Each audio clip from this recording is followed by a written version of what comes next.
No. Hello, Gru. Very nice to see you here. And we are here today to introduce your book that I will show soon. It's this beautiful book, Gestalt Therapy Practice, Theory and Experiential Learning. And I'd like to tell you that I have enjoyed reading this book very much, and I find it very clear and very didactic. So didactical, so the people who read it have a very clear idea of what Gestalt therapy, how Gestalt therapy can be taught in its basic principles. And also I like very much the fact that you draw on Gestalt theory, Gestalt psychology, which is a main root for us. So I would like you to say something about this, including so much Gestalt psychology, Gestalt theory in your approach to Gestalt therapy. You want to say something? Yes, I'm just taking in what you're saying. It's good to get some compliments for this book, and I think you're right that to bring the Gestalt theory clear into a teaching process and into practice, that's of course what's been important for us. And it's also that I think from I started to learn about Gestalt therapy, I was always interested in how to use it in practice. So, and I think that the way I learned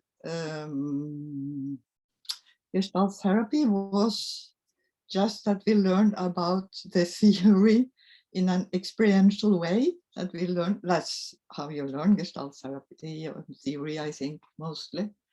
And that then the theory became more and more important for me, at least, and in our training program.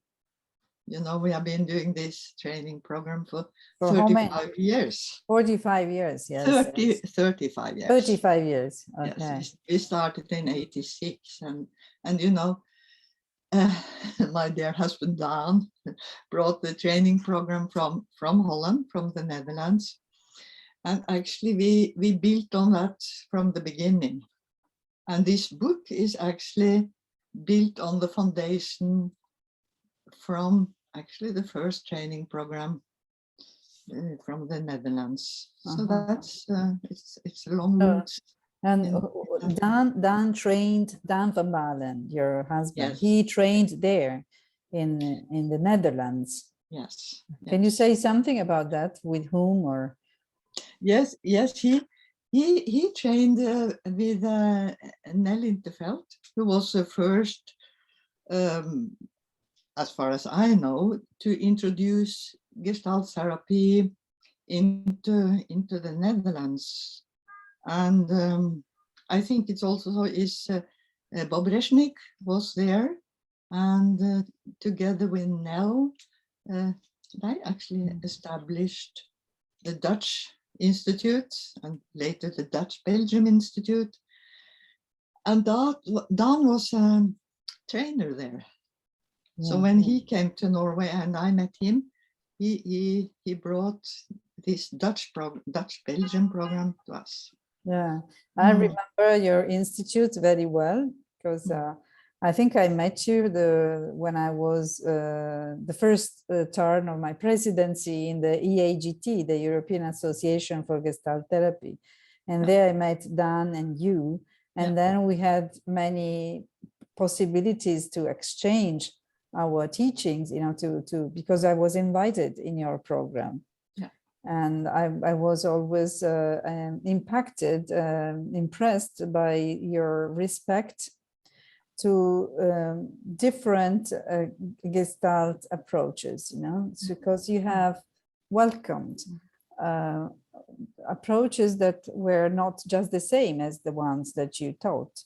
And that, I think, you know, it was nice to breathe this kind of welcoming climate in your institute.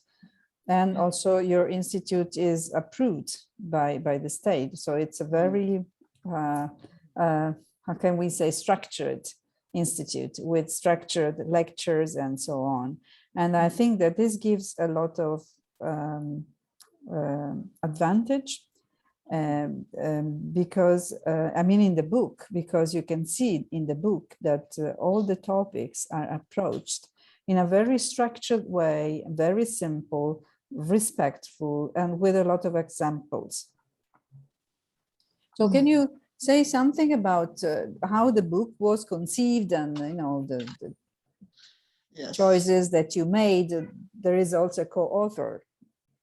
Yes, yes. This is of course a long story, because this book was written already in Norwegian and published in 2017 in Norway.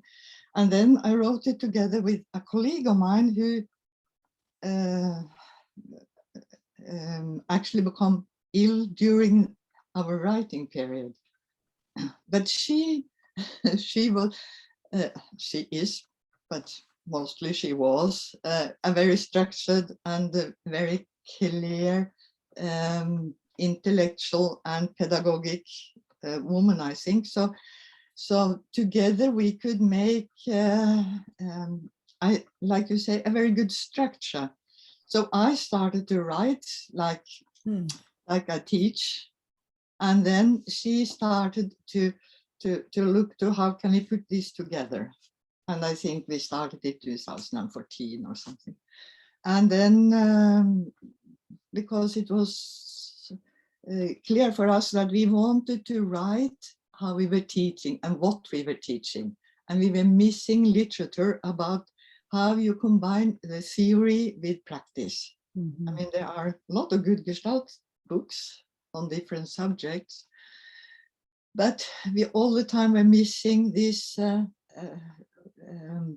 link from the beginning theory and up to how we practice today in the theory. And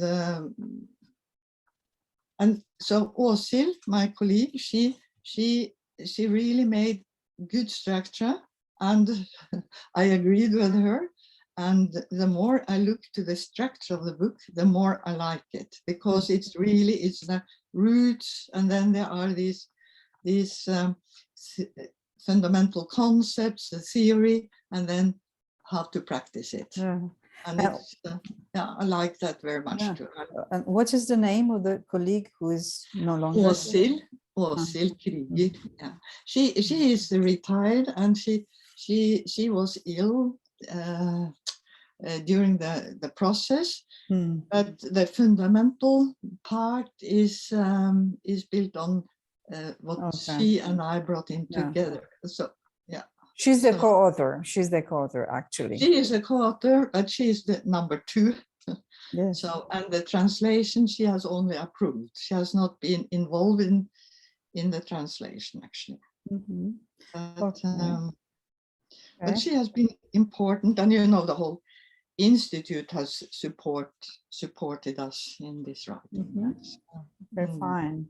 Yeah. And another question that can be interesting for people who will see this video, you know, we are going through very difficult times with the pandemic and a lot of political and social crises all around the world. Do you think that Gestalt therapy, in the approach that you have described, so much connected with the field theory, with a relational approach, and with Gestalt psychology, the perception, you think that how do you think that we can be useful in this moment of our, or in our world in this moment? I think this approach always is appropriate. I mean, I'm not sure if this time we live in now is more difficult than 100 years ago, or 50 years ago. But I think this, I mean, always this being in the here and now, actually perceiving the contact function, seeing, hearing, and not let fear steer us, not be taken Yeah. on all emotions and Yeah, the being yes, in the, yeah, I think this phenomenological Yes. approach that is in Gestalt therapy is so important, and it it has helped me. And I see our students believe in that. It helps them also to what do we call it, to stay in what's difficult, to Yes. to handle conflicts and like this fear and this loneliness in a different way. Yeah. So yeah, loneliness and desensitization are main problems in our society. And Gestalt therapy helps us to stay with our senses and stay with our sense. I mean, Gestalt therapy helps us to stay with our senses. With the senses, yes. And being oriented but what we are in this moment, what is our existence in this moment.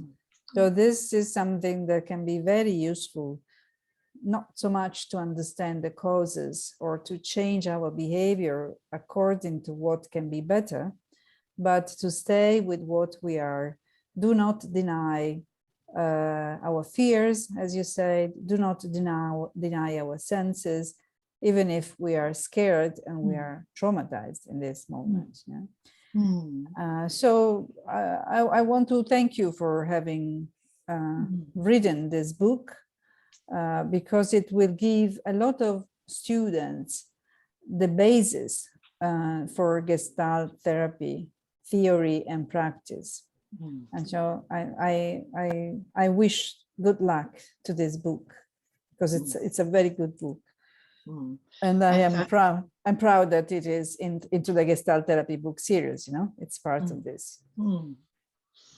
And thank you for publishing it and for trusting me and my co-author for publishing. Well, you deserve it. You deserve it. I mean, the book is very good, very well written. Okay. Okay. Thank you. So Gru, thank you, and keep well, and let's hope to enjoy our life and our conception of Gestalt therapy. Okay. Thank you. Bye-bye. Bye. Margherita. Thank you.